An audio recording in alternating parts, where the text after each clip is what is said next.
नमस्कार, डॉक्टर सर्वेश कुमार सुयस, news editor, Kanpur संवाद news network. आज के राष्ट्रीय समाचार बुलेटिन में आपका स्वागत है। योगी सरकार के 4 साल पूरे होने पर आज प्रदेश की राजधानी लखनऊ में अनेक कार्यक्रम आयोजित किए गए।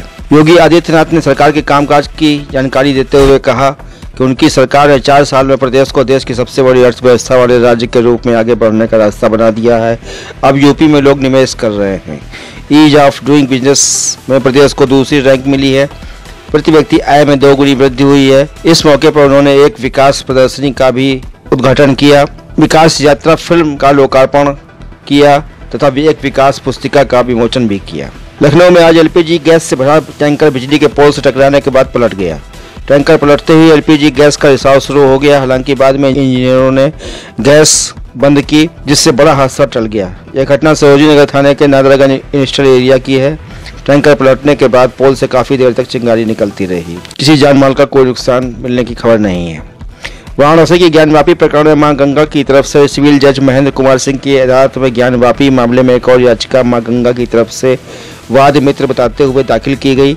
इसमें मां गंगा की तरफ से कहा गया कि श्री आदि विश्वेश्वर उनके आराध्य हैं, उनको पूजा और जल अर्पित करने का अधिकार दिया जाए जो सदियों से चला आ रहा है। उसे मस्जिद के नाम पर अवरुद्ध किया गया है। अदालत में union of India, Uttar Pradesh सरकार, सेंट्रल सुन्नी वक्फ बोर्ड, अंजुमन इंतजामिया मस्जिद कमेटी, डीएम वाराणसी और काशी विश्वनाथ मंदिर ट्रस्ट को पक्षकार बनाया गया है। अदालत में वादी मां गंगा की तरफ से अधिवक्ता सुभाष नंदन चतुर्वेदी ने मां गंगा का पक्ष रखा। अदालत इस मामले पर 19 अप्रैल को सुनवाई करेगी। इंटरमीडिएट के बाद प्रशिक्षण लेने वाले भी सहायक अध्यापक के हकदार होंगे।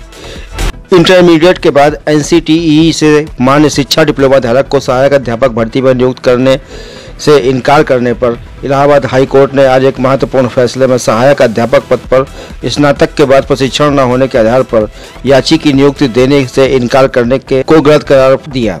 कोर्ट ने कहा कि बेसिक शिक्षा नियमावली के अनुसार सहायक अध्यापक की नियुक्ति पात्रता 45 अंक के साथ 10+2 की शैक्षिक योग्यता और प्रशिक्षण है। यह आदेश न्यायमूर्ति HD सिंह ने वादी प्रिया देवी की याचिका पर देते हुए अमेठी के BSA को याची को नियुक्त करने का आदेश दिया।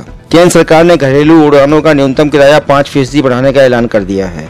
यह इजाफा अप्रैल के अंत तक लागू रहेगा। पिछले 1 माह के दौरान घरेलू उड़ानों का किराया दूसरी बार बढ़ाया गया है। इसके पीछे हवाई जहाज का ईंधन महंगा होना बताया जा रहा है। सरकार ने घरेलू एयरलाइंस के मुसाफिरों की क्षमता 80% रखने का आदेश दिया है, जो अप्रैल के अंत तक बरकरार रहेगी। भाजपा ने अपने सभी सांसदों को 22 मार्च को सदन में उपस्थित रहने का 3 लाइन का व्हिप जारी किया है। महाराष्ट्र में कोरोना से एक दिन में 25,000 से ज्यादा मामले सामने आए हैं। मुंबई समेत 9 जिलों में रात्रि कर्फ्यू लागू कर दिया गया है। सुप्रीम कोर्ट की कोलेजियम ने 9 अधिवक्ताओं और 4 न्यायिक अधिकारियों को मुंबई उच्च न्यायालय के न्यायाधीशों के रूप में नियुक्त करने की सिफारिश की है। 3 न्यायाधीशों वाले सुप्रीम कोर्ट कोलेजियम की शुक्रवार को हुई बैठक में SS बोबड़े ने बताया, यह फैसला मुंबई उच्च न्यायालय में न्यायाधीशों की स्वीकृत संख्या 94 के मुकाबले 34 न्यायाधीशों के पद खाली पड़े हैं, इसे देखते हुए लिया गया है।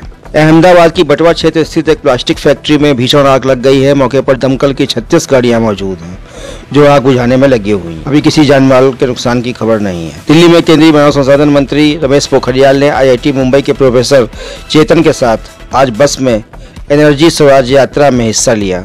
चेतन ने शाश्वत ऊर्जा को प्रयोग में लाने की तकनीक को विकसित करने के लिए काम किया है।